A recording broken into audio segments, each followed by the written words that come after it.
Hello everyone. आज के lecture में हम लोग जिस टॉपिक पे बात करेंगे, जो हमारा आज का मेन टॉपिक है, जहाँ पे हमें आज पहुँचना है, उसका नाम है व्हीटस्टोन ब्रिज। मैं पहले ही आपको आज का टॉपिक बता देता हूँ, हमें जहाँ पहुँचना है उसका नाम है व्हीटस्टोन ब्रिज। लेकिन हुआ ये कि हमने पिछले लेक्चर में आप लोगों को किरचॉफ्स लॉ के बारे में बताया, तो किरचॉफ जंक्शन लॉ में तो ज़्यादा कुछ था नहीं। उसके बाद हमने बताया किरचॉफ्स वोल्टेज लॉ, और किरचॉफ्स वोल्टेज लॉ से रिलेटेड हमने आपको पिछले टेस्ट में क्वेश्चन भी दिया। तो बहुत लोगों ने इसको ट्राई किया, जवाब बहुत कम लोगों से सही बन पाया। वजह वहाँ पे ये थी कि आप लोगों ने किरचॉफ्स वोल्टेज लॉ के रूल्स को अच्छे से समझा नहीं। तो आज हम लेक्चर का जो फर्स्ट हाफ होगा, शुरू में मैं आपको किरचॉफ्स वोल्टेज लॉ को फिर से समझाने की कोशिश करूँगा, और उससे रिलेटेड एक दो न्यूमेरिकल और आपको बना के दिखाऊँगा कि कैसे किरचॉफ्स वोल्टेज लॉ को सर्किट में अप्लाई करते हैं। लेकिन उससे पहले रिक्वेस्ट आपसे ये है कि जो पिछला आपका लेक्चर था, लेक्चर नंबर 6, उसमें भी जो हमने एग्जाम्पल दिया था उसको भी आप एक बार ज़रूर देख लीजिए और उसके साइन कन्वेंशन को एक बार पढ़ लीजिए। बिना साइन कन्वेंशन का यूज़ किए आप किरचॉफ्स वोल्टेज लॉ का अप्लाई करके क्वेश्चन को नहीं सॉल्व कर पाइएगा।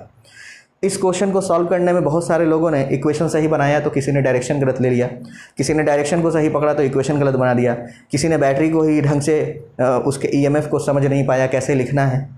तो देखो, जब कभी भी इस तरह का सर्किट हो और आपको करंट वगैरह निकालना हो और किरचॉफ्स वोल्टेज लॉ जब आप अप्लाई करते हैं तो आपका साइन कन्वेंशन बिल्कुल क्लियर होना चाहिए। और साइन कन्वेंशन हमने पिछली बार लिखाया भी था आपको, फिर से हम सारे रूल्स आपको बताते हैं। इस टेस्ट के क्वेश्चन को जब हम सॉल्व करेंगे तो ये ध्यान में रख के करेंगे कि हम किरचॉफ्स वोल्टेज लॉ फिर से एक बार आपके लिए रिवीजन करा रहे हैं, ठीक है। दूसरी चीज़, कुछ लोगों ने कुछ अलग मेथड से क्वेश्चन को बनाकर भेजा। मेथड सही है उनका, लेकिन वो मेथड हर क्वेश्चन पे अप्लाई नहीं होगा। इसलिए जितना आपसे कह रहे हैं किरचॉफ्स वोल्टेज लॉ पे हम इतना फोकस इसलिए कर रहे हैं क्योंकि आपके सब्जेक्ट के सिलेबस, आपके सिलेबस में, आपके सब्जेक्ट में ज़्यादा इंपॉर्टेंट सवालों को सॉल्व करना होगा किरचॉफ्स वोल्टेज लॉ से। इसीलिए आपको केवीएल सीखना ही पड़ेगा। तो फिर से एक बार हम किरचॉफ्स वोल्टेज लॉ का स्टेटमेंट आपको बताते हैं। किरचॉफ्स वोल्टेज लॉ कहता है किसी भी क्लोज लूप में, देखो यहाँ पे 2-3 क्लोज लूप है। एक क्लोज लूप ये है, एक क्लोज लूप इसके बगल में, एक क्लोज लूप बड़ा वाला है ना। तो किसी भी क्लोज लूप में, अच्छा ये ईएमएफ इसका छूट गया है तो मेरी समझ में, एक मिनट, हम इसका ईएमएफ क्वेश्चन में कितना था, 10 वोल्ट और 12 वोल्ट।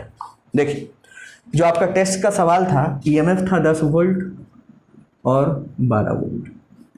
देखो, सबसे पहले जब आप किरचॉफ्स वोल्टेज लॉ अप्लाई करते हैं तो कहाँ किरचॉफ्स वोल्टेज लॉ जो आपका स्टेटमेंट है वो किसके लिए है? क्लोज लूप के लिए। ऐसा नहीं है कि आप ओपन लूप में लगा सकते हैं, ओपन लूप में पोटेंशियल डिफरेंस के टर्म में लगेगा, लेकिन सारा का सारा पोटेंशियल डिफरेंस हमेशा जीरो होता है किसी भी क्लोज लूप में। तो सबसे पहला हमने आपको बात बताया था कि आप हर जंक्शन का नेमिंग कीजिए। जंक्शन कहने का मतलब जहाँ भी सर्किट में एलिमेंट चेंज हो रहा हो। तो मान लीजिए हमने इस जगह का नाम ए दे दिया, इस जगह का नाम बी दे दिया, इस जगह का नाम सी, इस जगह का नाम डी, इस जगह का नाम एफ, ई, और इस जगह का नाम अगर हम एफ दे देते हैं तो पहले तो ये सवाल कैसे सॉल्व होगा वो समझिए। देखिए, सबसे पहला काम है नेमिंग कर देना, ठीक है।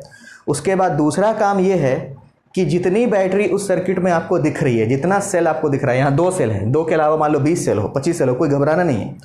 किसी एक सेल को सेलेक्ट करना है और उससे करंट को सर्किट में भेजना है, ठीक है। और किस एंड से करंट को निकालना है? पॉजिटिव एंड से। देखिए, यहाँ 12 वोल्ट का भी बैटरी है, 10 वोल्ट का भी बैटरी है, किसी से भी आप करंट निकालिए, लेकिन किससे निकालिएगा? इसके पॉजिटिव एंड से, जो बड़ा वाला डंडा है वहाँ से। तो मान लीजिए हमने यहाँ से करंट निकाला आई। अब जितना करंट आई इस पॉजिटिव एंड से निकालिएगा। पूरे सर्किट में फ्लो कराने के बाद यहाँ से नेगेटिव एंड से आई करंट ही इन करना चाहिए, ये यहाँ का शर्त है, ठीक है। अब जैसे ही आप ए पॉइंट पे पहुंचेगा, आपके लिए एक रास्ता डी की तरफ जाता है और एक रास्ता बी की तरफ जाता है। तो यहाँ पे लगाना पड़ेगा junction rule, Kirchhoff's first law, total incoming बराबर टोटल आउटगोइंग। तो मान लिया जाए कि कुछ करंट इधर गया और कुछ करंट इधर गया। जनरली लोगों ने ऐसा माना है कि इधर गया I1 और इधर गया I माइनस I1। हमने ऐसा इसलिए ले लिया है ताकि देखो, अगर थोड़ा सा आप कॉमन सेंस अप्लाई करते, क्योंकि हमें तो करंट चाहिए इसमें 4 ओम में, मतलब एडी वाले सेक्शन में, तो आप I माइनस I1 ना लेके सिर्फ I1 अगर इधर लेते ना तो आपका इजीली क्वेश्चन बनता।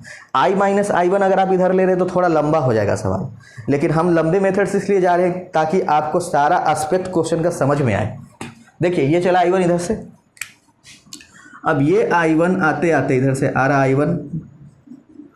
अब डी पॉइंट पे देखो, इधर से आ रहा I1 इनकमिंग, और AD से I माइनस I1 इनकमिंग, दोनों इनकमिंग जुड़ के बनेगा आउटगोइंग। तो जब दोनों को जोड़ोगे तो minus I1 plus I1 cancel, कितना निकलेगा I। तो D से E की तरफ गया I, क्योंकि इसको जोड़ के D पे नेट करंट जीरो होना चाहिए अकॉर्डिंग टू फर्स्ट रूल। अब ये I चला यहाँ, ओके क्लियर है। अब ये I यहाँ, तो देखिए जितना हमने करंट लिया उतना हमने वापस कर दिया। सबसे पहला काम था करंट का डिस्ट्रीब्यूशन। नहीं समझ में आया अगर आपको करंट का डिस्ट्रीब्यूशन, इस सवाल से आप समझिए। अब क्या करना है, आपके पास में देखिए कितना अननोन है। कोई ऐसा भी कर सकता था, इधर I1 इधर I2, तीन अननोन होते I1 I2, तो उसको तीन इक्वेशन बनाना पड़ता। तो हमने कहा है कॉमन सेंस यूज कीजिएगा, ज़्यादा अननोन मत रखिएगा, ज़्यादा इक्वेशन बनाना पड़ेगा, ज़्यादा सॉल्व कीजिएगा, ज़्यादा टाइम जाएगा। चलिए मेरे पास में दो लूप है ना, तो चलो सबसे पहले हम इस लूप के लिए इक्वेशन लिखते हैं, ऐसे घूमेंगे, ठीक है। सबसे पहले हम बात करेंगे in loop A B C D A, ठीक है। कैसे जा रहे हैं, एंटी क्लॉकवाइज। A से B जाएंगे, B से C, C से D और फिर A पे वापिस, ओके। देखो कैसे लिखते हैं पोटेंशियल डिफरेंस, A से B के बीच का पोटेंशियल डिफरेंस। तो देखिए A से B के बीच में क्या मिला, एक्सेल, ठीक है। साइन कन्वेंशन याद कीजिए, हमने कहा था जब आप A से B जा रहे हो, रेसिस्टेंस ना मिलके कोई सेल मिल जाए अगर, तो देखना कि आप किस एंड से क्रॉस कर रहे हो, नेगेटिव से पॉजिटिव जा रहे हो। तो जब नेगेटिव से पॉजिटिव जाइएगा तो इसका EMF नेगेटिव में लिखिएगा। ये 10 वोल्ट क्या है, इस बैटरी का EMF है, उस 10 वोल्ट को नेगेटिव में डालना, पॉजिटिव में नहीं, किस में डालना, नेगेटिव में, -10। अब B से कहाँ जाओगे बोलो, VB माइनस VC, तो अब तो रेसिस्टेंस मिल गया, तो ओम्स लॉ लगाना पड़ेगा। पोटेंशियल डिफरेंस बराबर करंट इनटू रेसिस्टेंस, तो करंट कितना है I1, रेसिस्टेंस कितना है 2 ओम। अब ये प्लस में हो कि माइनस में हो, ये जो 2 ohm into I1, 2 into I1 plus में हो कि माइनस में। तो देखो तुम जा रहे हो B से C, अब करंट भी जा रहा है B से C, बहुत लोग इसमें भी गलती किए हो। B से C जब जा रहे हो तो करंट के डायरेक्शन में हो, तो यहाँ पे IR जो लगा रहे हो, VA माइनस VB बराबर IR, वो प्लस के साथ, वैल्यू किसके साथ, प्लस के साथ। C से जब D जाओगे कुछ नहीं है, तो पोटेंशियल डिफरेंस कुछ नहीं होगा, क्या होगा, 0। अब D से कहाँ जाओ, A। ध्यान देना यहीं पे लोगों ने मिस्टेक किया, जब वह D से A गए, resistance 4 ohm, current I minus I1, resistance 4 ohm, current I minus I1, इतना ही लिख के लोगों ने छोड़ दिया। करना ये था यहाँ पे, देखिए जब आप D से A जा रहे हैं, करंट तो A से D ना आ रहा है, आप करंट के अपोजिट जा रहे हैं। तो जब आप करंट के डायरेक्शन के अपोजिट जाएंगे तो ओम्स लॉ में यहाँ पे नेगेटिव लगाइएगा, रेसिस्टेंस गुना करंट नेगेटिव के साथ। और अब जोड़िए D से D, C से C, B से B और A से A कैंसिल, इधर हमेशा 0 आएगा। और ये समझिए यहाँ पे कि आपका दिमाग अब ऐसा हो जाना चाहिए प्रैक्टिस करते करते किरचॉफ वोल्टेज लॉ में, कि ये लिखने की ज़रूरत नहीं पड़े, आप डायरेक्ट ये इक्वेशन लिखो। कैसे लिखोगे, तो ऐसे लिखना अंदाज पे, A से B गए -10, देखिए वही आएगा सेम।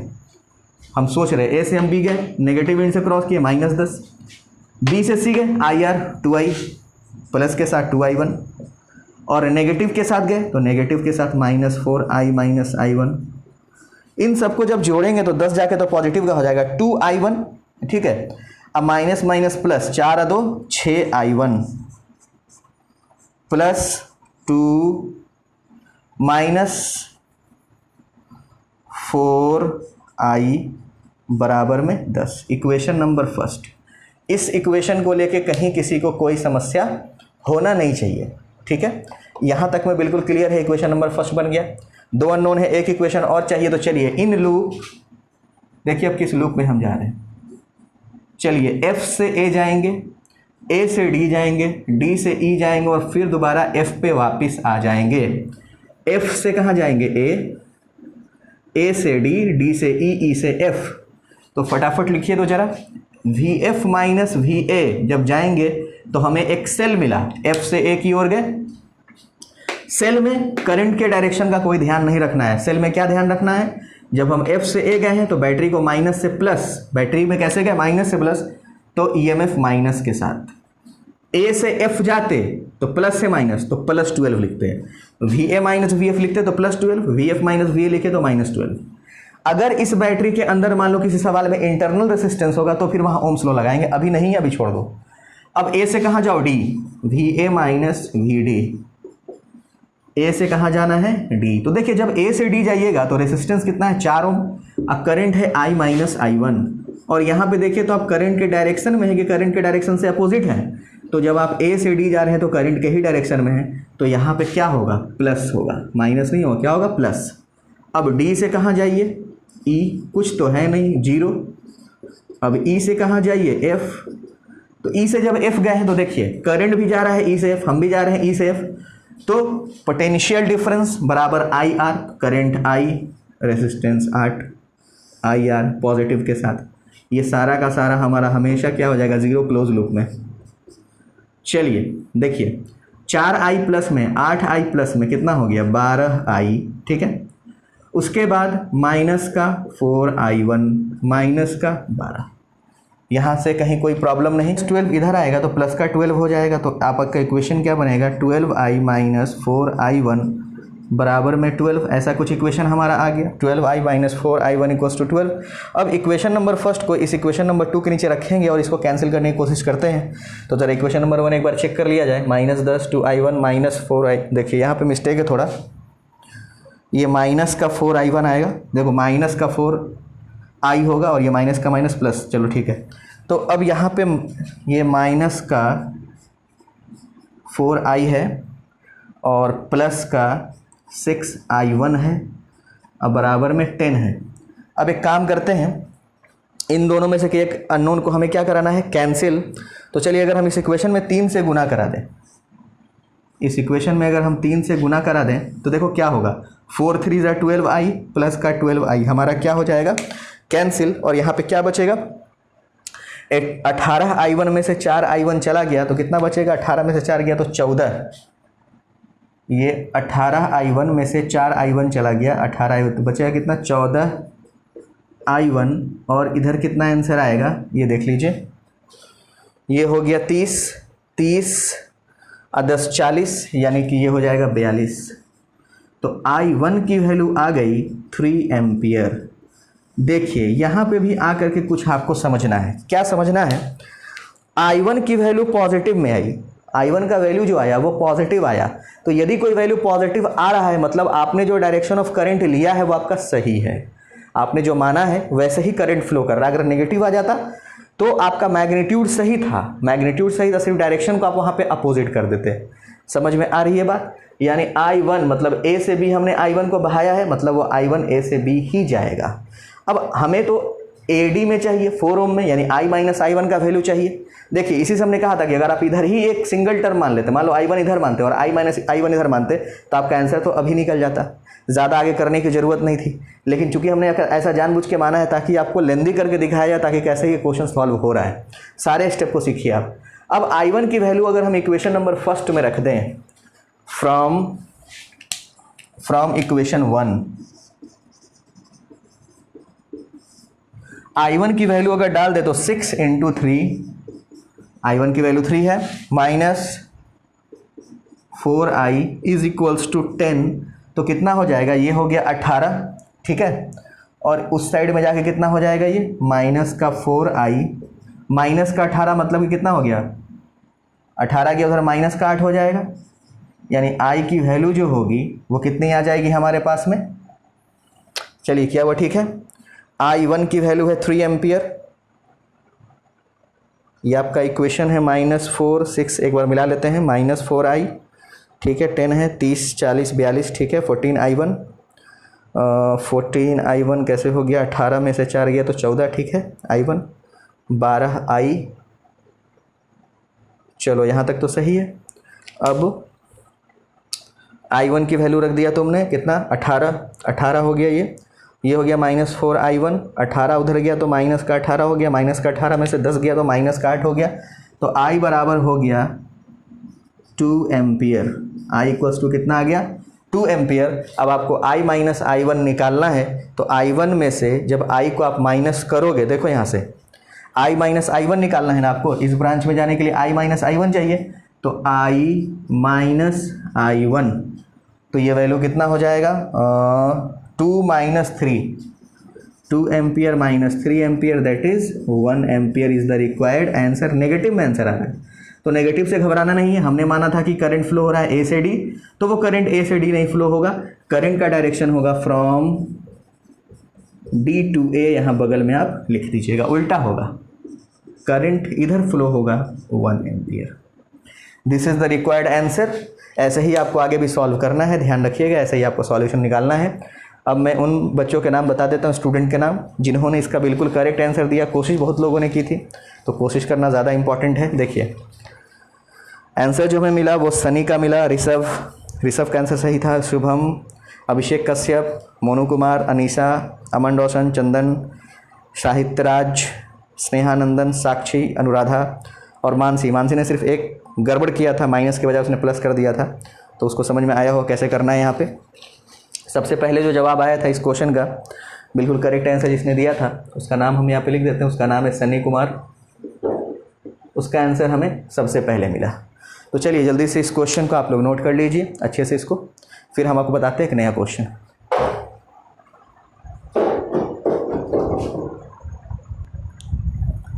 देखिए बोर्ड पे एक क्वेश्चन लिखा हुआ है, in the network shown in figure find the current through 10 volt battery. अगला जो हमारा सवाल है उसमें इस नेटवर्क में जो ये 10 वोल्ट का बैटरी लगा हुआ है, 10 वोल्ट का बैटरी, वो कितना करंट सप्लाई करेगा। तो करंट का जब आप वैल्यू बताइएगा तो डायरेक्शन भी बताइएगा, कितना और किधर। ठीक है, ये सवाल हम लिख देते हैं, सीबीएसई बोर्ड का पूछा हुआ क्वेश्चन है। किस ईयर का ईयर तो पता नहीं, लेकिन सीबीएसई बोर्ड ने ऐसा सवाल पूछा था। देखिए आपने चूँकि मैसेज करके लिखा था कि किरचॉफ वोल्टेज लॉ अच्छे से समझ में नहीं आ रहा है, इसी वजह से हम बार बार एग्जाम्पल ले रहे हैं और किरचॉफ वोल्टेज लॉ आपको समझाएंगे।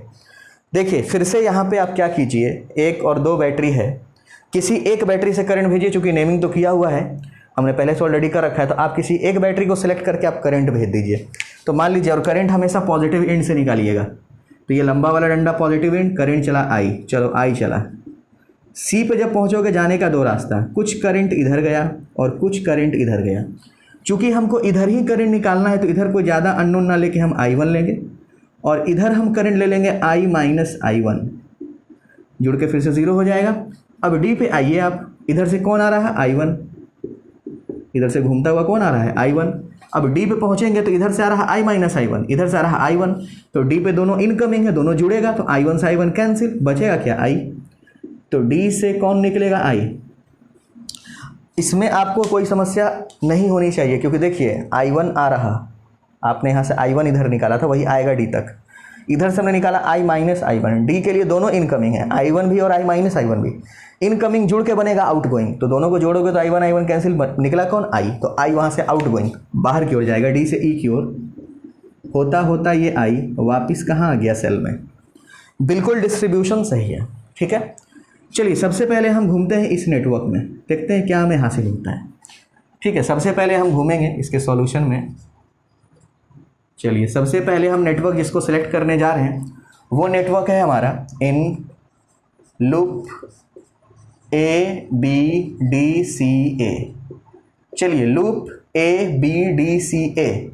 चलिए सबसे पहले आप जाइए, अब थोड़ा जल्दी हम लिखते हैं VA माइनस VB।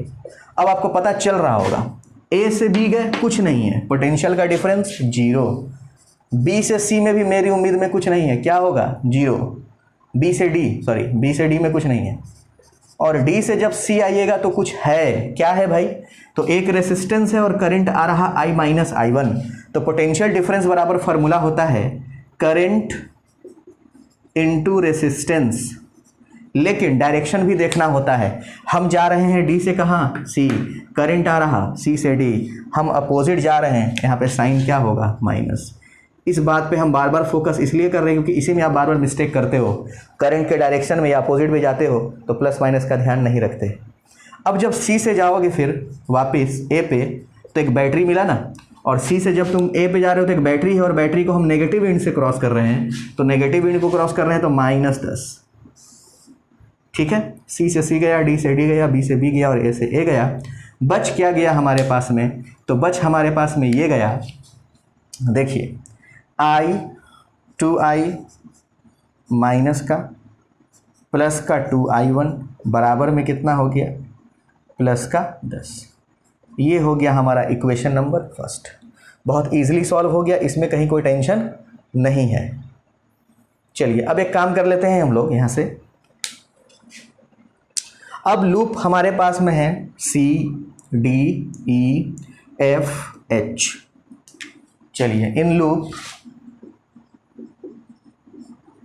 सी D E F G H C. चलिए इस लूप में जब चलेंगे तो V C minus V D, देखो तो करंट के डायरेक्शन में जा रहे हैं, तो इस केस में आई आर प्लस में होगा 2 into I minus I one.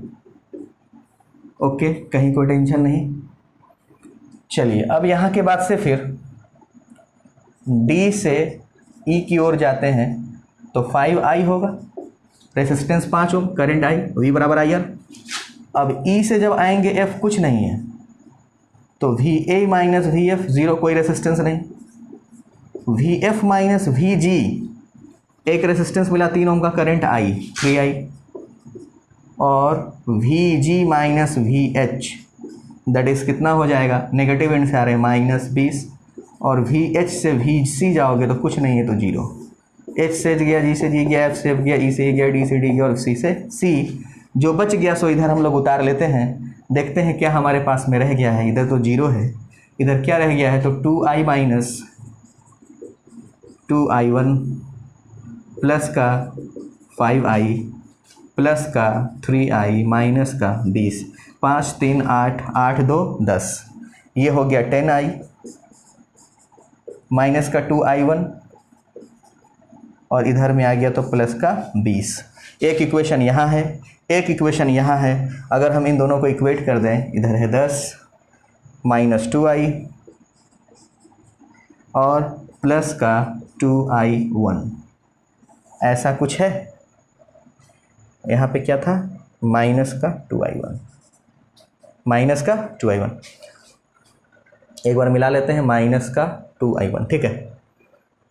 Okay, plus का 2I1 माइनस का 2I1, तो ये तो यहीं पे कैंसिल हो गया। बच क्या गया देखिए, यहाँ से 10 में से 2 गया तो बचा 8, तो I equals to 20 10 30, 30 by 8, 30 by 8 का मतलब 15 बाई 4 एम्पियर। पॉजिटिव में है मतलब मेरा डायरेक्शन बिल्कुल सही है। अब निकाल लेते हैं I1, किसी भी एक इक्वेशन में डाल दो, चलो यहीं पे डाल देते हैं। I का वैल्यू कितना आ चुका है, 15/4 माइनस 2 गुना 15/4 प्लस 2I1 बराबर में 10, ठीक है। 2 से कितनी बार में चला गया, 2 बार में, तो I1 बराबर हो जाएगा 10, माइनस का तो जाके प्लस का हो जाएगा, प्लस का 5/2, और यहाँ पे 2 है, इधर जा कर के किस में लग जाएगा, चलो बाद में कर देंगे उसको। तो यहाँ से क्या हो जाएगा वैल्यू, ये हो जाएगा हमारा 2 हो गया LCM, 20 और 5 25/2, यानी I1 बराबर हो गया 25/4। नेगेटिव में आया या पॉजिटिव में, आंसर हमारा पॉजिटिव में। तो करंट कितना बहेगा, I1 सेल से करंट कितना बहेगा, 25/4, 25/4 एम्पियर। डायरेक्शन हमारा सही है C to A। तो यही तरीका है, 2 रूल है बेसिकली। एक सेल के लिए माइनस से क्रॉस करेंगे तो नेगेटिव में EMF, प्लस की साइड से क्रॉस करेंगे तो प्लस में, और करंट के डायरेक्शन में अगर जा रहे होंगे तो प्लस में IR, करंट के अपोजिट जा रहे होंगे तो माइनस IR। यही आपका लॉजिक है, इसलिए हमने एक सवाल और आपको दिया। चलिए एक सवाल आपके NCERT बुक से लेते हैं, एग्जाम्पल से, पहले इसको नोट कर लो।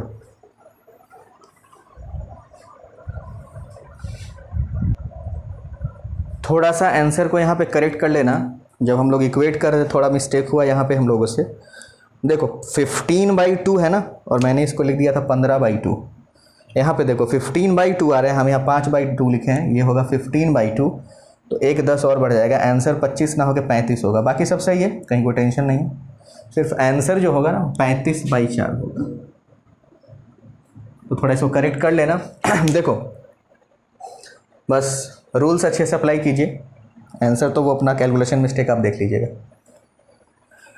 अब इसको नोट कर लीजिए, बिल्कुल ठीक है।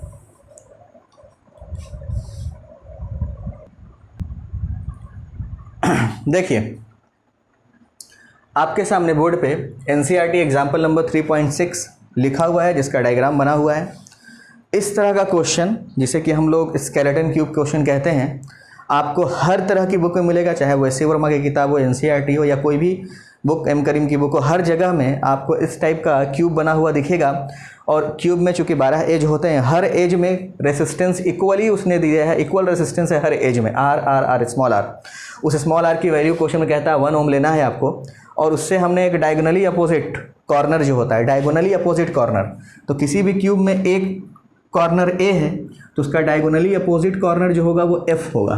तो डायगोनली अपोजिट कॉर्नर के बीच में आपको इक्विवेलेंट रेसिस्टेंस निकालना है, यानी ए और एफ के बीच में यहाँ पे फिलहाल कितने रेसिस्टेंस है, तो 12 साइड 12 कॉर्नर है, तो आपके 12 एज पे 12 रेसिस्टेंस लगा हुआ है, 4 रेसिस्टेंस ऐसे है ना, 4 रेसिस्टेंस ऐसे है और 4 रेसिस्टेंस ऐसे है, यानी कि टोटल यहाँ पे 12 रेसिस्टेंस है। और हमें फाइंड करना है equivalent resistance diagonally opposite corner से। कभी कभी किसी एक ही फेस के डायगोनली अपोजिट बोल देगा, तो एक ही फेस में जैसे एक face A B C D नीचे वाला लो, तो इसका डायगोनली अपोजिट कॉर्नर होगा ए और सी।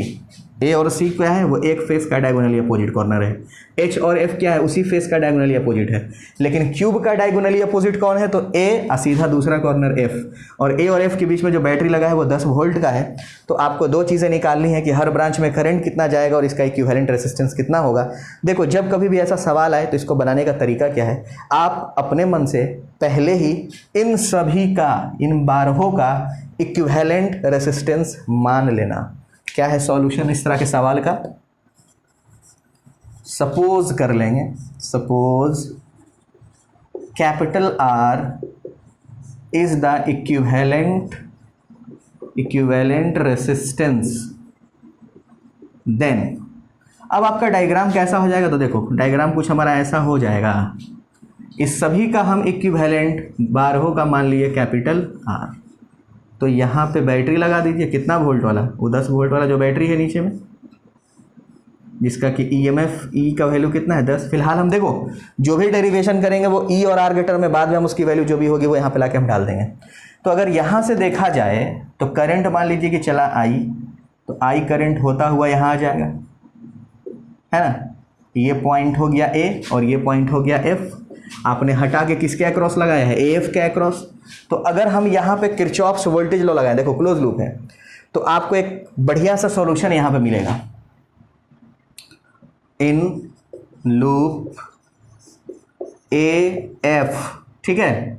चलो यहाँ पे भी कुछ नाम दे देते हैं, इसका नाम देते हैं एक्स, इसका नाम देते हैं वाई, ठीक है। यहाँ पे नाम दे दिया हमने एक्स और यहाँ पे नाम हमने दे दिया वाई, उल्टा हो गया क्या, चलिए वाई और यहाँ पे एक्स। बहुत सिंपल है, ऐसे डायरेक्ट भी दे सकते हैं, चलो तुम्हारे समझने के लिए। चलो हम चलते हैं ए एफ वाई एक्स ए में, ठीक है। तो चलिए जब जाइएगा we A minus V F लिखिएगा तो रेसिस्टेंस है, यानी कि आई आर होगा, उसी के डायरेक्शन में पॉजिटिव वैल्यू। एफ से वाई जाने से कोई फ़ायदा नहीं है, कुछ है ही नहीं। V F minus V Y जाइएगा, कुछ हासिल आपको नहीं होगा। अब वी वाई से वी एक्स आइएगा तो मिलेगा।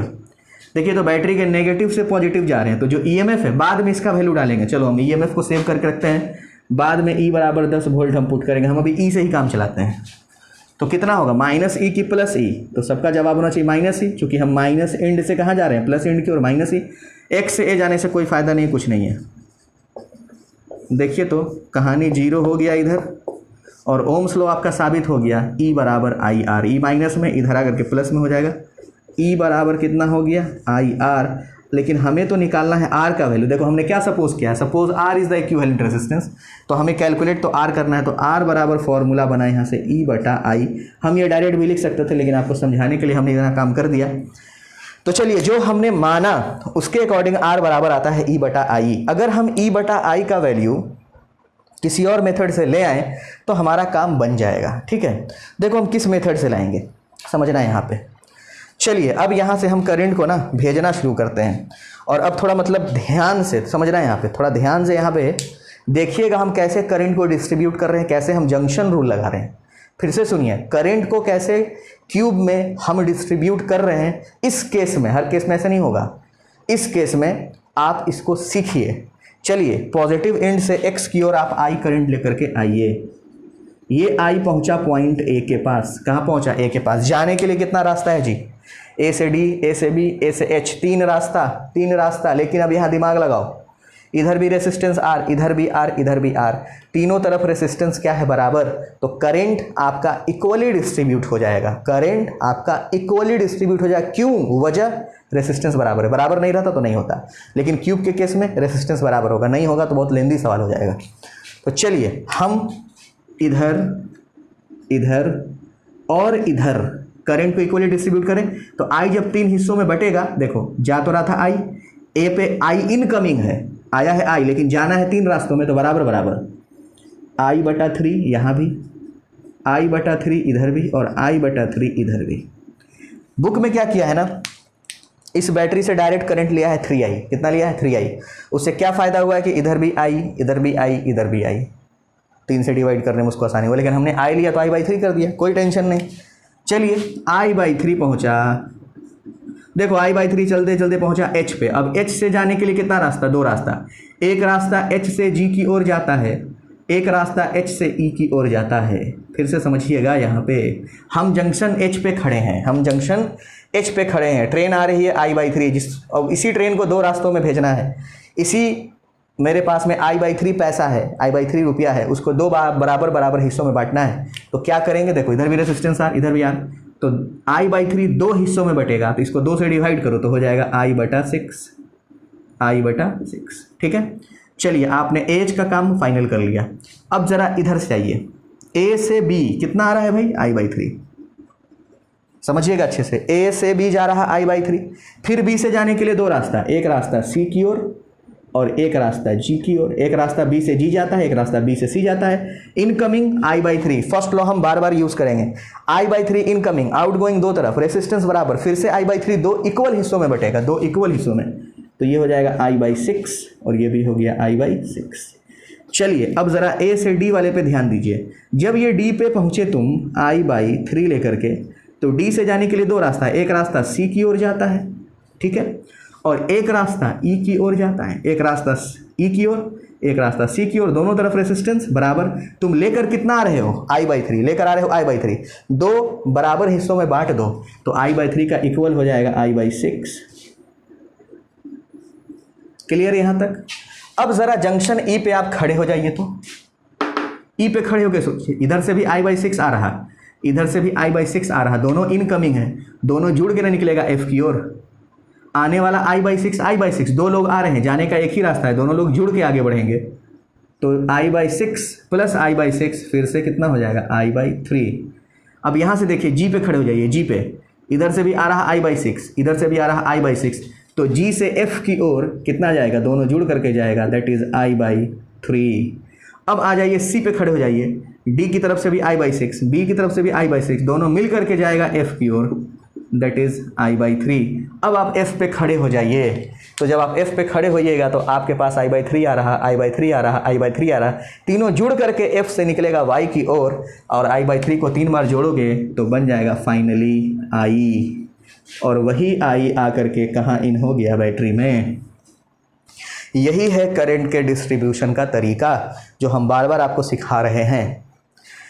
जितना करंट बैटरी से लिया हमने उतना ही करंट दिया। अगर आपका डिस्ट्रीब्यूशन कहीं फेल हो जाता, गलत हो जाता, तो आप F से फिर I दोबारा निकाल नहीं पाते, बीच में ही उलझ के रह जाते। हमने क्या आपको क्लू दिया, जब कभी भी बांटना हो तो इक्वली बांटो, क्योंकि रेसिस्टेंस बराबर है, ठीक है। और जब जोड़ना हो, जैसे यहाँ से I/6 जब देखो कि इनकमिंग है तो इनकमिंग, वहाँ से फिर आउटगोइंग, तो आपको देखना पड़ेगा कि करंट आने वाला है कहीं से कि जाने वाला है। जब 2 इक्वल करंट इनकमिंग है, दोनों मिलके आगे बढ़ेगा, लेकिन इस पॉइंट पे क्या था, जाने के लिए 3 रास्ता था तो हमने तोड़ा, और जब इनकमिंग होगा तो जुड़ेगा, आउटगोइंग होगा तो टूटेगा। तो चलिए यहाँ तक तो हमारा कंप्लीट हो गया काम। आप इस फिगर को अच्छे से बनाइए, करंट के डिस्ट्रीब्यूशन को खुद से करने का कोशिश कीजिए अपने से, और इस इक्वेशन को नोट करिए, फिर हम इसको मिटाते हैं और आगे का काम करते हैं।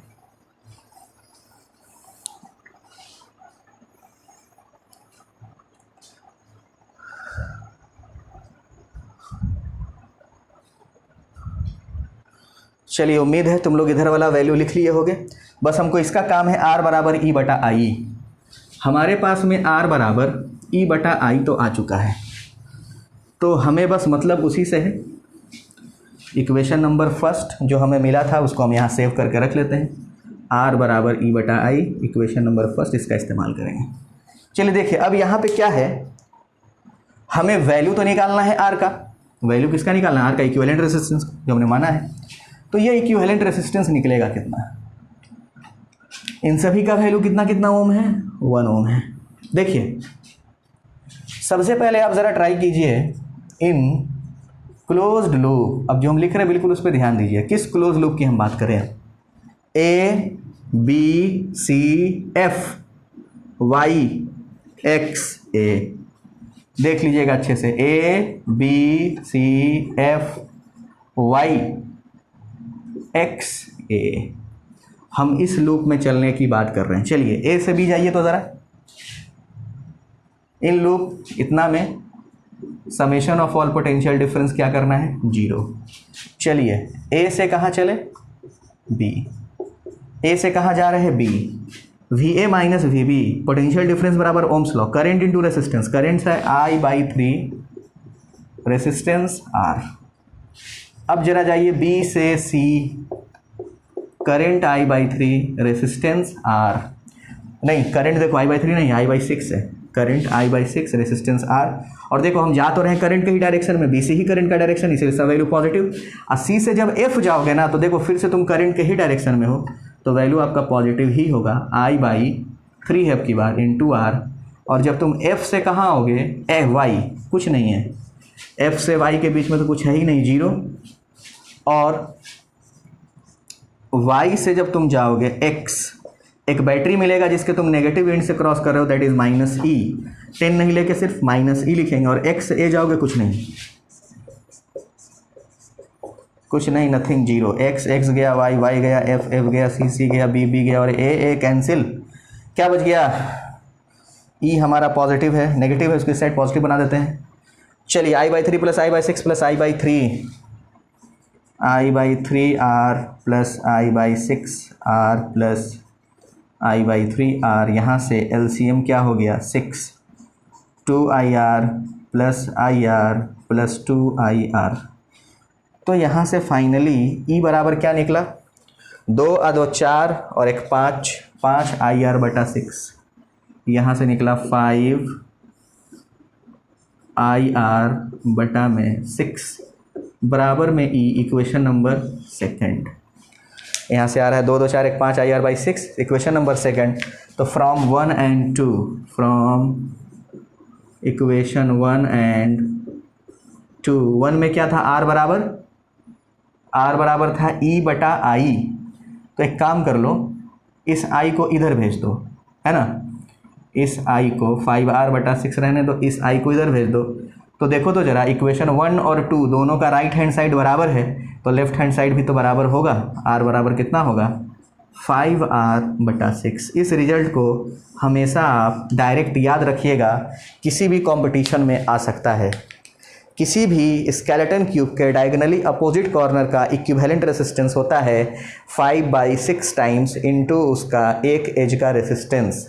एक एज का रेसिस्टेंस कितना है? अब 1 ओम हो सवाल में, 2 ओम हो, 4 ओम हो, 20 ओम हो, उसको 5/6 से क्या कर दीजिएगा? मल्टीप्लाई कर दीजिएगा। तो अकॉर्डिंग टू क्वेश्चन, इस क्वेश्चन के अकॉर्डिंग R इक्विवेलेंट होगा 5/6 ओम। अब करंट भी जानना था। चलिए, मसला तो यहाँ करंट का भी है। तो अब मेरी समझ में आपको हर ब्रांच में करंट निकालने में कोई प्रॉब्लम नहीं होना चाहिए। इसलिए नहीं होना चाहिए क्योंकि आप I का वैल्यू तो कैलकुलेट कर सकते हैं। R आपको मिल चुका है, देखिए यहाँ से R कितना है? 5/6 ओम। चलिए हम आपको यहाँ से बता देते हैं आगे कैसे करना है प्रोसीड। I देखिए, अभी फॉर्मूला हमने निकाला था E बराबर IR फ्रॉम इक्वेशन 1। तो फ्रॉम 1 करंट बराबर फॉर्मूला क्या होगा? करंट बराबर वोल्टेज बटा रेसिस्टेंस। तो वोल्टेज है 10, अब बटा में रेसिस्टेंस आ गया 5/6, यानी कितना हो गया? 12 एम्पियर। 5 दूना 10, 6 दूना 12, यानी कि यहाँ से कितना करंट निकलेगा? 12 एम्पियर। इक्वेशन नंबर फर्स्ट अगर आप याद कीजिएगा तो वो आ चुका था ना, E बराबर IR, और E का वैल्यू इसीलिए दिया था करंट निकालने के लिए। तो E बराबर IR, तो I बराबर E बटा R। R आप कैलकुलेट कर चुके हैं 5/6, क्योंकि स्मॉल r का वैल्यू कितना दे रखा है? 1 ओम। तो 5/6, यहाँ से करंट कितना निकला? 12 एम्पियर।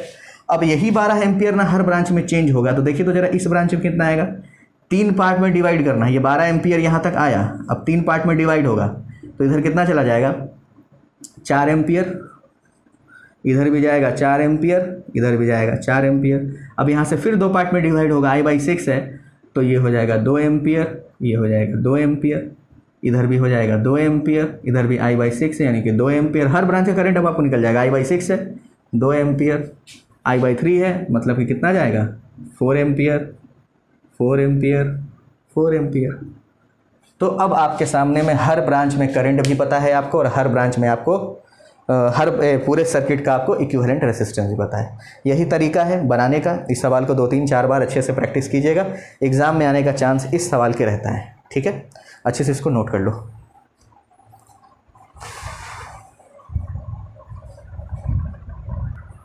बोर्ड पे आपके सामने इस टेस्ट का क्वेश्चन लिखा हुआ है, test number 4। Calculate the potential difference between point M and N in the given circuit. आपको पोटेंशियल डिफरेंस निकालना है M और N के बीच का। ऊपर में 5 वोल्ट का बैटरी, नीचे में 2 वोल्ट का बैटरी, यहाँ 10 ओम का रेसिस्टेंस, यहाँ 20 ओम का रेसिस्टेंस। हमने आपको KCL, KVL, voltage law, potential law सब कुछ आपको मैंने बताया है। इस सवाल को अच्छे से सॉल्व करके आप जल्दी से सेंड करो, फिर आपको हम एक अलग टाइप का क्वेश्चन बताते हैं।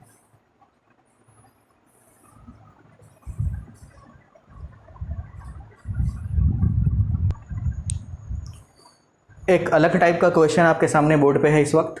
In the circuit shown calculate the potential of point P and also calculate the values of I1, I2 and I3। देखिए बोर्ड पे आपके डायग्राम बना हुआ है। ये एक डायग्राम है जिसमें 3 डायरेक्शन आपको सामने है और आपको I1, I2 और I3 का वैल्यू भी कैलकुलेट करना है। और सवाल में कुछ ऐसा दिया हुआ था, I1, I2 और I3। सवाल में पहले से ही करंट का डायरेक्शन बना हुआ था। ठीक है, हम करंट यहाँ कैलकुलेट करेंगे। अगर करंट का वैल्यू पॉजिटिव आता है तो ये डायरेक्शन सही माना जाएगा, और अगर करंट का वैल्यू नेगेटिव आता है तो हम डायरेक्शन को अपोजिट कर देंगे। ये सवाल करंट के डायरेक्शन पर बेस्ड है और ये थोड़ा सा अलग टाइप का क्वेश्चन है जो आपको किरचॉफ्स फर्स्ट लॉ क्लियर करने में मदद करेगा।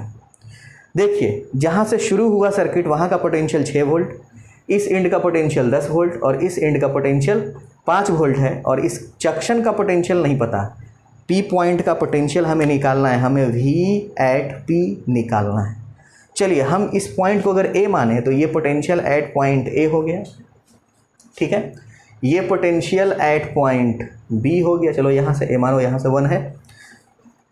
ये पोटेंशियल एट पॉइंट B हो गया और ये पोटेंशियल एट पॉइंट C हो गया। ये पॉइंट C है, ये पॉइंट B है और ये पॉइंट A है, और ये पॉइंट P है जहाँ का पोटेंशियल हमको नहीं पता है। चलिए ऐसा सवाल आपने शायद पहले बनाया हो, या अगर नहीं भी बनाया हो तो बहुत ईजिली बनेगा। देखिए करंट ऑलरेडी इसमें दिखाया हुआ है कि P की ओर तीनों करंट आ रहा है। ऐसा तो पॉसिबल नहीं होगा, लेकिन चलो ये बोल रहा है कि P की तरफ तीनों करंट आ रहा है, हम मान लेते हैं। क्या फ़र्क पड़ता है, करंट का डायरेक्शन बता देगा कौन किधर जाएगा। इसलिए सवाल को देख के घबराना नहीं है, पहले ही से कुछ सोच नहीं लेना है कि कैसे पॉसिबल है कि सब आ रहा है। जो दिया है वैसे काम करो। सबसे पहले अप्लाई करेंगे किरचॉफ्स फर्स्ट लॉ, यानी Kirchhoff's junction rule at point P पे अगर हम जंक्शन रूल लगाते हैं तो वो कहता है the current meeting at any junction, तो then the algebraic sum of that all current will be 0, ये कहता है ना। तो हम लोग यूज़ करने वाले हैं इस तरह के सवाल में, हम यूज़ करेंगे using junction law at point P। क्या होना चाहिए, I1 plus I2 plus I3 is equals to 0। हमने सबको प्लस प्लस प्लस क्यों लिया, क्योंकि सबका डायरेक्शन P पे इनकमिंग है, सब P की ओर आ रहा है। ठीक है ना, कोई आता या कोई जाता तो प्लस माइनस अलग अलग हो जाता, लेकिन सब इनकमिंग है तो हम टोटल इनकमिंग को पॉजिटिव मान लिए, और हमने ये मान लिया कि सबका सम होके क्या होना है 0।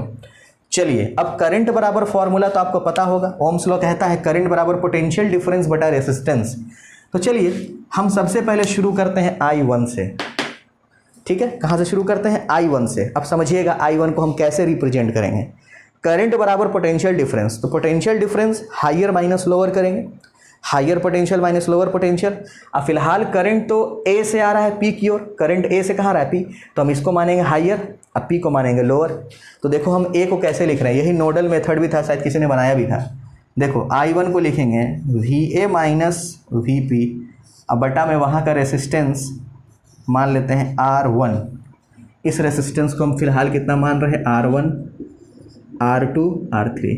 फिर से समझिए, जिनको समझ में नहीं आया हम उसके लिए अलग से ऐसे डायग्राम बना देते हैं। ये A है, ये P है, ये A है, ये P है, और यहाँ इसके बीच में रेसिस्टेंस कितना है, R1 है। तो कुछ नहीं किया मैंने, करंट हमको पता है कि I1 दिख रहा है A से P, तो ओम्स लॉ कहता है potential difference A minus P बराबर current into resistance. Potential difference बराबर करंट इंटू रेसिस्टेंस, तो करंट बराबर पोटेंशियल डिफरेंस बटा रेसिस्टेंस, तो I1 R1, तो VA माइनस VP बटा में R1 करंट हो गया। प्लस अब आप लोग बताइए I2 क्या होगा, जल्दी से बोलिए। तो मेरी समझ में I2 जा रहा है B से P, I2 किधर जा रहा है, B से P, तो हायर किसको मानिएगा, जहाँ से चलना शुरू हुआ जिसकी ओर करंट का फ्लो हायर से लोअर होता है, तो हायर हो गया VB, VB लोअर हो गया VP, हमेशा करंट उधरे जा रहा है, रेसिस्टेंस R2, प्लस I3 में देखिए तो करंट आया C से P की ओर, तो हायर पोटेंशियल हो गया VC, लोअर पोटेंशियल हो गया VP डिवाइडेड बाई R3 बराबर में क्या हो गया, 0, करंट सब 0।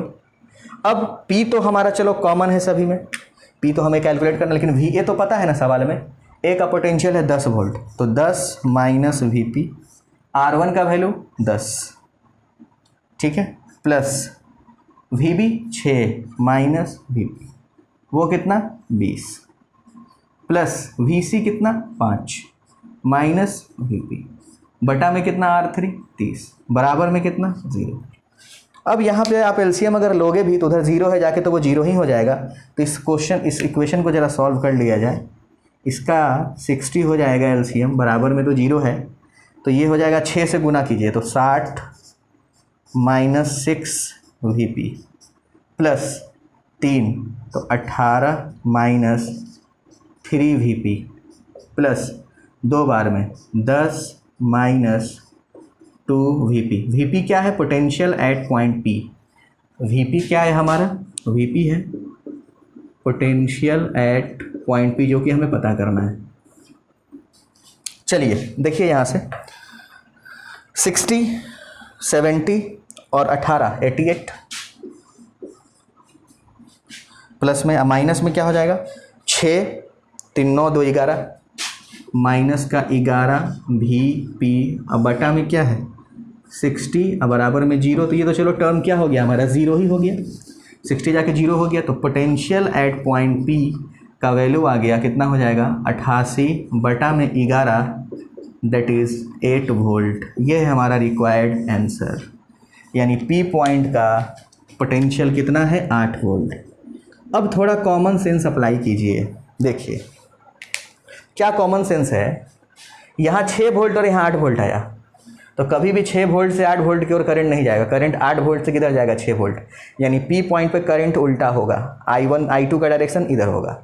यहाँ देखिए 8 वोल्ट 5 वोल्ट, इधर भी करंट कभी 5 से 8 नहीं आएगा, 8 से 5 जाएगा, और ये वाला सही है, तो सिर्फ आपका I1 का सही है डायरेक्शन, मतलब दिया हुआ, बाकी दोनों का उल्टा करना पड़ेगा। अब I1 I2 I3 निकाल देते हैं, तो निकालने में क्या है भाई, करंट बराबर फॉर्मूला क्या होता है, पोटेंशियल डिफरेंस, I1 बराबर पोटेंशियल डिफरेंस बटा R1, तो VA तो पता ही था, और VP कितना आ चुका, VA माइनस VP बटा में R1, दैट इज A का पोटेंशियल 8 माइनस 6 अब बटा में 20, 2 बटा में 20 माइनस में, तो माइनस का कितना हो गया 0. या डायरेक्ट ऐसे लिख लो ना, -1/10 एम्पियर, यानी I2 का डायरेक्शन जो है वो नेगेटिव, मतलब I2 उधर नहीं होगा, I2 इधर हो गया। वैल्यू आ चुका है, सॉरी हाँ ये I2 आया है, VB सॉरी और R2। चलिए I1 निकाल लेते हैं, I1 बराबर VA माइनस VP अब बटा में R1 लिखा हुआ है, तो VA माइनस VB, VA कितना है 10 -8/10, तो कितना हो जाएगा 2/10। ये पॉजिटिव है, चलो ये ठीक है, 1/5 एम्पियर। मतलब इनका डायरेक्शन सही है, वो किधर होगा, इधर ही होगा, दैट इज़ I1, क्योंकि यहाँ पे आंसर पॉजिटिव आया। I3 भी निकाल लेते हैं।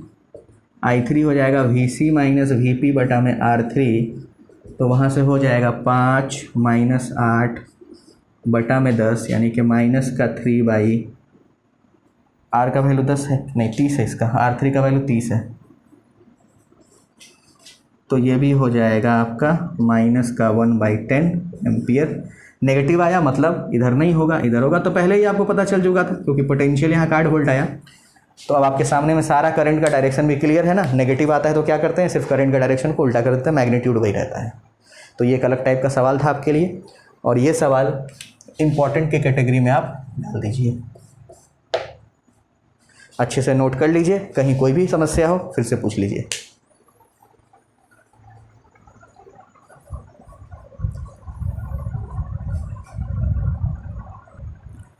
देखिए, आज का जो हमारा टॉपिक था, जिस पे हमें आना था, वो था व्हीटस्टोन ब्रिज। व्हीटस्टोन ब्रिज क्या होता है, कैसे इसको समझेंगे, इसका प्रैक्टिकल एक्चुअली में व्हीटस्टोन ब्रिज जो है ये एप्लीकेशन है किरचॉफ्स वोल्टेज लॉ का। अगर आपको किरचॉफ्स वोल्टेज लॉ समझ में आता है तो आपको व्हीटस्टोन ब्रिज भी समझ में आएगा। और आप जब बुक खोलोगे न्यूमेरिकल का सर्किट से रिलेटेड, तो बहुत सारा न्यूमेरिकल जो आपको है ना वो इस तरह का दिखेगा, इस तरह के फॉर्म में, मतलब एक क्वाड्रिलेटरल टाइप का होगा, इस तरह से तिरछा, जिसमें आपको 4 रेसिस्टेंस लगा हुआ होगा, R1 R2, मान लीजिए ये रेसिस्टेंस है R3, ये रेसिस्टेंस है R4, ठीक है। तो आपके एग्ज़ाम में बिहार बोर्ड में 5 मार्क्स में इसका डेरिवेशन आता है। हम अभी व्हीटस्टोन ब्रिज का बैलेंस कंडीशन प्रूफ करेंगे, और वो बैलेंस कंडीशन बिहार बोर्ड में 5 मार्क्स में आता है। ध्यान रखिएगा, CBSE बोर्ड में भी आता है 5 मार्क्स में।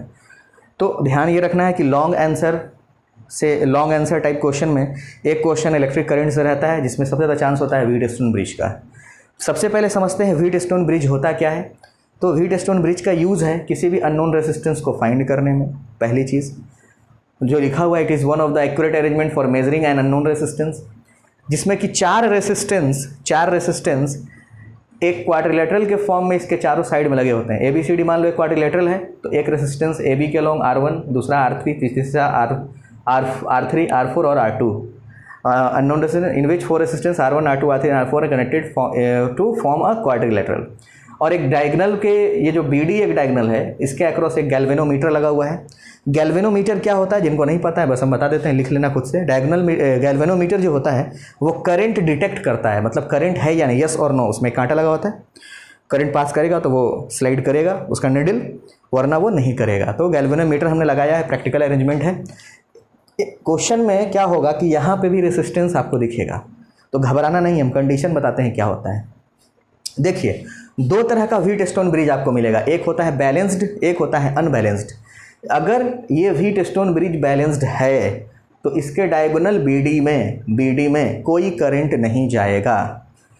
अगर कोई भी व्हीटस्टोन ब्रिज बैलेंस्ड है तो उसके डायगोनल में करंट का फ्लो नहीं होता है। आपको रेसिस्टेंस के रेशियो में बैलेंस कंडीशन प्रूफ करना है। बैलेंस कंडीशन क्या होता है हम बता देते हैं, उसको हम प्रूफ करके लाएंगे।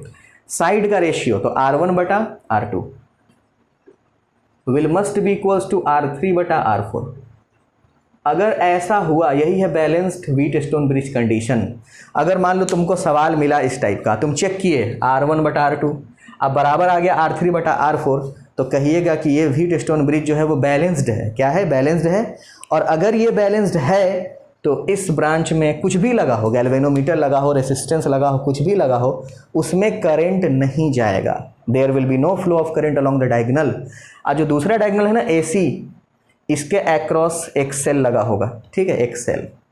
तो हम क्या करेंगे, फिलहाल इसको R1/R2 बराबर R3/R4 को प्रूफ करेंगे, और वही प्रूफ आपके एग्जाम में आता है। तो हमने उसको प्रूफ करने से पहले कुछ मेरा सपोजिशन होगा। सबसे पहले तो करंट ले लेते हैं। चलिए, सेल से करंट चला, मान लो कि I, और I पहुंचा A पे। फिर से हम लगा रहे हैं जंक्शन लॉ। A पे जाने के लिए कितना रास्ता है भाई, तो आपको दिख रहा होगा A पे जाने के लिए 2 रास्ता है। एक रास्ता इधर है, तो मान लो इधर करंट गया I1, ठीक है, और बचा हुआ करंट इधर चला गया। कितना बचा हुआ है, I - I1। किसी को इसमें कोई समस्या नहीं। आई करंट निकला, ए पे पहुंचा, ए पे जाने के लिए दो रास्ता, आई दो रास्तों में बट गया, इधर I1 इधर I माइनस I1। अब बी पे चलो, देखो अभी हमको नहीं पता है बैलेंस है कि नहीं है, तो हम इधर भी करंट भेजेंगे। तो बी पे जब चलोगे, I1 जब बी पे पहुंचा तो देखा कि फिर से जाने के लिए दो रास्ता, तो मान लेते हैं कुछ करंट चला गया इसमें, उस करंट को हम बोलेंगे IG। It means current in galvanometer. Current बाद में इसी को हम जीरो करेंगे, बैलेंस के लिए क्या होना चाहिए, जीरो। तो इधर हमने मान लिया कि IG गया, तो अब आप सभी लोगों को पता है कि इधर कितना जाना चाहिए, इधर गया IG और आया था I1, तो बचा हुआ इधर जाएगा I1 माइनस में कितना IG, कितना जाएगा I1 माइनस में IG, where IG is the current through galvanometer. ये तो प्रूफ करके हम लाएंगे ही, इसको मिटा देते हैं। अब इधर से आइए, जब आप डी पे पहुंचिएगा तो देखिए क्या हो रहा है, ऊपर से आ रहा है IG, इधर से आ रहा है I माइनस I1, दोनों डी के लिए इनकमिंग है, आने वाले हैं, तो ये सब जुड़ के निकलेगा यहाँ से। देखिएगा एट पॉइंट डी इधर से कितना आ रहा I माइनस I1, इधर से आ रहा IG, तो तीनों दोनों जुड़ जाएगा ना जी।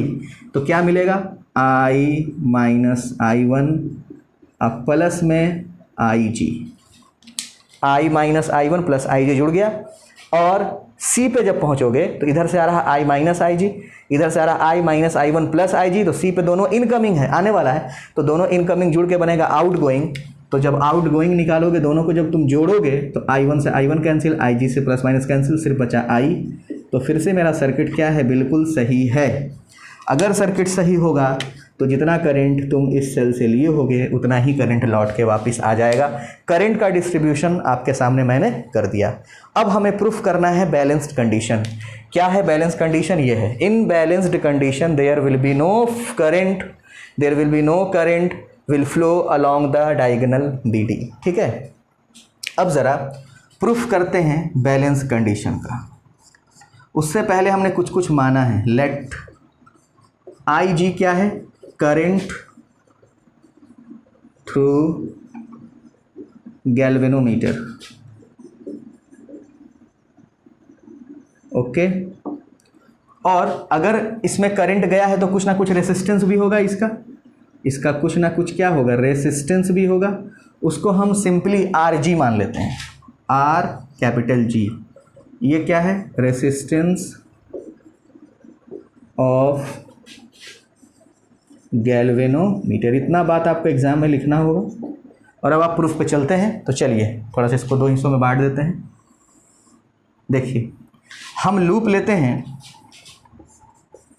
इन लूप, देखो क्लोज लूप लेते हैं ABDA, ये लूप लेते हैं ABDA using Kirchhoff's voltage law. Kirchhoff's voltage law क्या कहता है, sum of all potential difference in a close loop should be zero. तो लगाते हैं A से B, B से D, D से। अब डायरेक्ट भी चाहे तो इक्वेशन लिख सकते हैं अगर आपको दिख रहा है तो, लेकिन चलिए आपके लिए हम एक्सप्लेन करके लिखते हैं। सबसे पहले हम चलते हैं A से B। ध्यान दीजिएगा, जब आप A से B जा रहे हो तो क्या मिलेगा, देखो तो जरा यहाँ से A से B करंट की ही डायरेक्शन में जा रहे हैं, रेसिस्टेंस है R1, तो प्लस का I1 R1 होगा। ओके, अब चले जाइए B से कहाँ, D। तो जब आप B से D जाओगे तो फिर से देखो तुम करंट के ही डायरेक्शन में जा रहे हो, तो करंट यहाँ पे करंट कितना है IG, और गैल्वेनोमीटर का रेसिस्टेंस कितना है RG। गैल्वेनोमीटर का रेसिस्टेंस RG और करंट IG, तो IG इंटू में RG, current Guna resistance, that is potential difference, Ohm's law. अब D से कहाँ जाओ, A वापिस, D से A वापस जाओगे तो देखो अब तुम करंट के उल्टे डायरेक्शन में जा रहे हो जी। D से A जा रहे हो, करंट आ रहा है A से D, तो अब इक्वेशन नेगेटिव में लिखना, माइनस R2 करंट है I माइनस I1। अब इन सबको कर लेते हैं सॉल्व, लिखते हैं उस साइड। D से D गया, D से D, B से B, B से B, A से A। क्या आता है इक्वेशन, जरा वो लिखते हैं, I1 R1 plus IG RG plus नहीं माइनस, प्लस नहीं है माइनस है, प्लस माइनस का ध्यान रखिएगा, R2 I R2 और minus plus I1R1 is equals to 0। ये इक्वेशन आया हमारा I1R1, ठीक है। तो देखिए यहाँ से आपका I1R2 होगा ना, हाँ, I माइनस का I_R2 I1R2 होगा। देखो I1R2 बराबर में 0। तो देखो तो यहाँ से क्या कॉमन है, यहाँ I1 यहाँ I1, तो I1 को अगर हम कॉमन निकाल दें, या काम करो, देखो हमें तो बैलेंस कंडीशन प्रूफ करना है। तो बैलेंस स्टेट में क्या होता है, देखो लिखा हुआ है in balance condition there will no current along the diagonal BD। तो फॉर बैलेंस्ड कंडीशन IG का वैल्यू 0 होना चाहिए। अगर ये बैलेंस कंडीशन है तो इधर कोई करंट जाएगा नहीं, तो IG जैसे ही 0 करोगे तो ये टर्म 0, और यहाँ में I1 कॉमन, तो देखो तो क्या बचा, I1R1 प्लस R2 बचा इधर, और यहाँ बचा माइनस I_R2, उधर जाके प्लस का हो जाएगा I_R2, that is equation number first.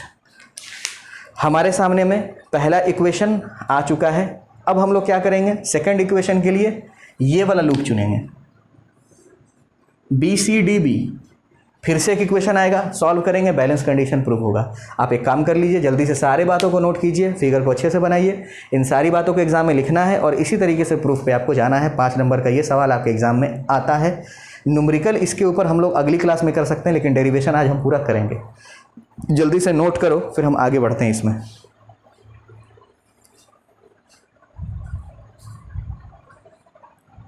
चलो इसका स्क्रीनशॉट ले लो, या पॉज करके जो भी लिखना था आप लिख लो।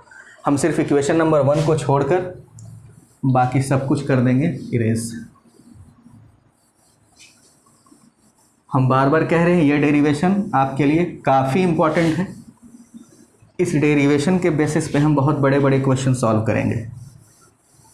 ये जो कंडीशन आपको हम बताने जा रहे हैं, आप अच्छा न्यूमेरिकल इसके ऊपर सॉल्व कीजिएगा। चलिए देखिए, अब यहाँ से क्या है हमारे पास में दूसरा लूप अवेलेबल है, कौन सा, तो देखते हैं उस दूसरे लूप में। इन लूप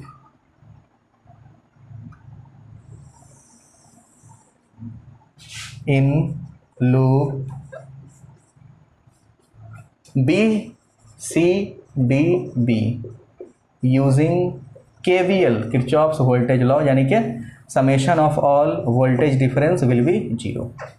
चलिए B से C जाइए, अब सब लोगों को लिखने आना चाहिए। VB माइनस VC क्या होता है, पोटेंशियल डिफरेंस का फॉर्मूला, करंट इंटू रेसिस्टेंस। अब करंट के ही डायरेक्शन में जाएंगे तो वो IR पॉजिटिव होगा, करंट I नहीं है, I1 माइनस IG है, इंटू रेसिस्टेंस कितना है R3। चलिए अब C से कहाँ जाइए, D। देखिए तो जब आप C से D जा रहे हो ना, करंट D से C जा रहे हैं, तो जो इक्वेशन होगा वो नेगेटिव में होगा। अब तो आपको समझ में आ गया होगा, R4 इक्वेशन किस में होगा, नेगेटिव में होगा, I minus I1 plus IG। चलिए अब D से कहाँ जाइए, B। फिर से आप नेगेटिव जा रहे हैं, देखिए D से B, करंट आ रहा है B से D, तो जो होगा वो नेगेटिव में होगा वैल्यू, यानी कि IG into current into resistance है RG। फिर से क्या हो जाएगा, सबका सब 0 हो गया, 0 इक्वल्स टू, यहाँ से क्या हो गया, I1 minus IG R3 minus I4, I minus I1 plus IG plus का IG, नहीं माइनस का होगा ना, उल्टा गया था, माइनस IG इंटू RG। फिर से क्या लगाएंगे, for balance condition, for balanced condition put current in diagonal branch will be 0। IG का वैल्यू क्या होना चाहिए, 0। तो जैसे ही यहाँ पे IG को 0 करोगे तो ये खत्म, यहाँ बच जाएगा I1 R3, यहाँ क्या बचेगा, I1 R3, ये IG खत्म, यहाँ क्या बचेगा, माइनस का R4, ठीक है, और minus plus I1 R4 is equals to 0। क्या इक्वेशन बनता है ज़रा देखिए, I1 तो कॉमन है, R3 plus R4 is equals to IR4। ये हो गया इक्वेशन नंबर सेकंड, और यहाँ है हमारे पास में इक्वेशन नंबर फर्स्ट। तो equation first divided by equation second. Equation number first क्या है, R1 plus R2 into I1। यहाँ क्या है, R3 प्लस R4 I1 बराबर में वहाँ का left side IR4 divided by IR2 है वहाँ पे IR4। I कैंसिल, I1 और I1 कैंसिल। अब जरा क्रॉस मल्टीप्लाई लगाइए, तो R1 into R4 cross multiply plus का R2 इंटू R4 बराबर में इधर क्या हो जाएगा, R3 into R4, R3 into R4 into R2 into R4, R2 into R4। तो R2 R4 R2 R4 cancel. अब क्या हो जाएगा यहाँ से, R1 कैसे कैसे हुआ, R1 R4 R2 R4 R3 R2 R3 R2 है ना यहाँ, R3 R2 R4 R2, ठीक है, R2 R4 कैंसिल। चलिए R1 इधर से R2 को नीचे ले आते हैं बराबर में R3, यहाँ से R4 को नीचे ले जाते हैं। बैलेंस्ड व्हीटस्टोन ब्रिज में ये कंडीशन सेटिस्फाई होना ही चाहिए। इसी को बोलते हैं condition for balanced Wheatstone bridge. यही क्या है, condition for balanced wheat stone bridge. अगर ये कंडीशन फॉलो हुआ तो अब हम उल्टा सोचेंगे। देखिए अभी तक हम क्या बोल रहे थे कि बैलेंस कंडीशन में there will be no current through diagonal. तो अब डायगोनल में करंट गया कि नहीं गया, क्वेश्चन देख के तो पता चलेगा नहीं, है कि नहीं। क्वेश्चन देख के थोड़ा ना पता चलेगा डायगोनल में करंट है कि नहीं है। तो हम क्या कर लेंगे, वहाँ पे जब भी ऐसा डायग्राम दिखेगा तो हम ये कंडीशन देखेंगे, चेक करेंगे। R1 को R2 से डिवाइड करेंगे, R3 को R4 से डिवाइड करेंगे, या R1 को हम R3 से डिवाइड कर सकते हैं, R2 को R4 से, मतलब एडजेसेंट साइड से डिवाइड कीजिएगा। अगर उसका रेशियो बराबर आया, तो कह देंगे कि इसमें कोई करंट नहीं जाएगा। उल्टा बोल सकते हैं ना। तो यही है आपका व्हीटस्टोन ब्रिज का कंडीशन। अच्छे से 4 बार 5 बार उसको करके रिवाइज और तैयार कीजिए, अच्छे से नोट करिए। और एक बात और, लेक्चर जो है वो अल्टरनेट डेज ना हो करके 2 दिन के गैप पे अपलोड हो रहा है, तो उससे कोई दिक्कत नहीं है। रेगुलरली कम से कम हम लोग देख रहे हैं, ये बहुत बड़ी बात है। और अब यहाँ से हम लोग अगले लेक्चर में व्हीटस्टोन ब्रिज से रिलेटेड क्वेश्चन बनाएंगे और देखेंगे अनबैलेंस्ड व्हीटस्टोन ब्रिज। अभी बैलेंस देखा है ना, अनबैलेंस को कैसे सॉल्व करते हैं उसका हम आपको एक ट्रिक बताएंगे। तो अच्छे से इसको नोट करिए। आज का लेक्चर काफ़ी इंपॉर्टेंट है क्योंकि इसमें किरचॉफ वोल्टेज लॉ है और व्हीटस्टोन ब्रिज है, जिससे सवाल 110% एग्जाम में आता ही आता है। ना का सवाल इससे नहीं है। यहाँ आज के लेक्चर में हमने जो पढ़ाया है, इससे आपके बोर्ड में या कंपटीशन में क्वेश्चन दोनों जगह 100% आएगा। ओके, तैयार कीजिए, फिर मिलेंगे अगले लेक्चर में। तब तक के लिए थैंक यू।